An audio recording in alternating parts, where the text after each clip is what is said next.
جی ہاں، تو میں یہ عرض کر رہا تھا کہ جو اللہ نے قرآن میں فرمایا ما تری فی خلق الرحمن من تفاوت، تمہیں رحمان کی تخلیق میں کوئی عیب نظر نہیں آئے گا، تو اگر کہیں کہیں کوئی فالٹ نظر آ رہا ہے تو وہ حقیقت میں فالٹ نہیں ہے۔ جیسے یہ بارش کی ایک مثال ہے، کبھی بہت زیادہ برس جاتی ہے اور کبھی قحط پڑ جاتا ہے، اس کی ایک حکمت یہ بھی ہے کہ اللہ بندوں کو بندہ بنا کے بھی رکھنا چاہتے ہیں۔ ایسا سسٹم بنا دیتے کہ کبھی زمین میں تباہی نہ ہو تو پھر بندے بن کے نہ رہتے، کوئی غم نہ ہوتا، حادثات ہی نہ ہوتے۔ قرآن میں اللہ نے فرمایا کہ اگر اللہ تعالیٰ زمین کو ٹینشن فری بنا دے نا، لبغوا فی الارض، تو سارے اللہ کے باغی بن جائیں۔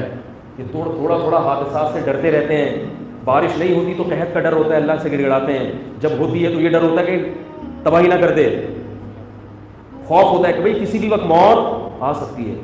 یہ تھوڑا سا اللہ نے ایسا اس میں نظام رکھا ہے کہ یہ بھی ایک حکمت کا تقاضا ہے۔ اگر یہ نہ ہو اور سارا سسٹم بالکل صحیح چلتا رہے، بچہ معذور ہی کبھی پیدا نہ ہو، دماغ میں کبھی بلاکیج ہو ہی نہیں، تو پھر بیماریاں ختم ہو جائیں گی اور موت کا سسٹم ختم ہو جائے گا۔ اللہ انسان کو 40-50 سال تک جوان کرتے ہیں، اللہ فرماتے ہیں وَمَن نُعَمِّرْهُ نُنَكِّسْهُ فِي الْخَلْقِ، پھر بڑھاپے کی طرف لانا شروع کر دیتے ہیں۔ تو بڑھاپا دیکھنے میں تو عیب ہے اور ایسا لگ رہا ہے کہ اللہ نے انسان کو ایسا بنایا کہ زیادہ زندہ نہیں رہ سکتا، لیکن اس عیب میں اللہ نے بہت ساری حکمتیں رکھی ہوئی ہیں کہ اگر جوانی ہی چلتی رہے اور صحت ہی چلتی رہے، دماغ میں نہ کبھی بلاکیج ہو، نہ دل میں کبھی کوئی وال بند ہونے کا خطرہ ہو، تو مرو گے کیسے اور ڈرو گے کیسے؟ ہمارے رشتہ دار تھے، بہت زیادہ صحت کا خیال رکھتے تھے، پھر بھی شوگر ہو گئی ان کو، عمر بھی زیادہ ہو گئی۔ تو میں نے کہا آپ اتنا خیال کرتے تھے، دیندار ہے نا تو ہمیشہ صحیح سوچتا ہے دیندار آدمی، بے دین ہوتے تو پھینک دیتے الٹی سیدھی بات۔ میں نے کہا آپ نے اتنا خیال رکھا پھر بھی شوگر ہو گئی، تو کہتے ہیں مرنا نہیں ہے کیا؟ صحیح ہے نا، کیسی پیاری بات۔ انہوں نے کہا کہ مرنا نہیں ہے، پر مرنے کے لیے بھی تو بہانے تو چاہیے نا۔ اب اگر احتیاط کرنے سے سب ہی ٹھیک ٹھاک رہتے تو قبرستان تو آباد نہ ہو، سارے فٹ فاٹ رہتے۔ تو جتنا بھی صحت کا خیال رکھو، یا تو شوگر ہوگی یا بلڈ پریشر ہو جائے گا، کچھ بھی نہیں ہوگا تو ٹرک کے نیچے آ جاؤ۔ فٹ فاٹ تھے، ایک دن ٹرک والے نے، وہ اپنی صحت کا خیال نہیں کرتا تھا، اس لیے اس کا میٹر گھوما اور وہ آپ کو پھیلتا ہوا چلا گیا۔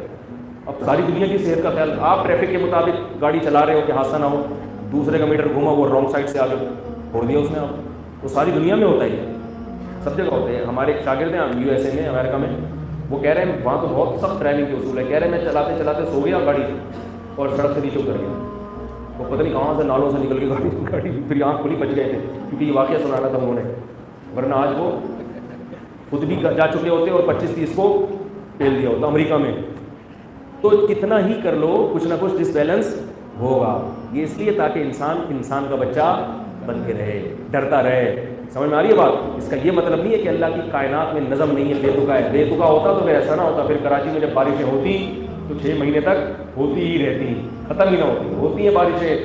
پھر جناب 5 دن طوفان آیا، 6 دن آیا، جس نے مرنا تھا، جس کو اللہ نے لیلۃ القدر میں فرشتے کو کوٹا دیا ہوا تھا، یہ 70 بھائی گھوم رہے ہیں، ان کو اٹھانا ہے، یہ کلیم بھائی، یہ وسیم بھائی، یہ میں نے بولا تھا اس کو اٹھاؤ، ہے بھائی یہ کیوں گھوم رہے ہیں؟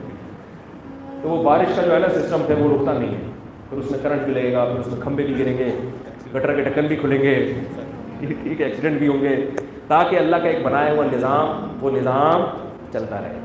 تو اس لیے ہمیں جو عیب نظر آتا ہے وہ حقیقت میں عیب نہیں ہے، وہ بھی اس نظام کا ایک حصہ ہے، نظم بہرحال ہے۔ اور ما تری فی خلق الرحمن من تفاوت، یہ بھی اس کی علامت ہے کہ اللہ کے نظام میں کوئی خرابی نہیں ہے۔ اگر اللہ کے نظام میں خرابی ہوتی تو بالکل بھی ڈس بیلنس نہ ہوتا یہ سسٹم، سارا سسٹم صحیح چلتا رہتا ہو، تو جو بہت بڑی خرابی ہے، بالکل صحیح چلنا بہت بڑی خرابی ہے، اس میں اللہ کی وہ حکمتیں فوت ہو جاتی ہیں۔ اللہ تعالی ہمیں اپنی ذات پر ایمان نصیب کرے۔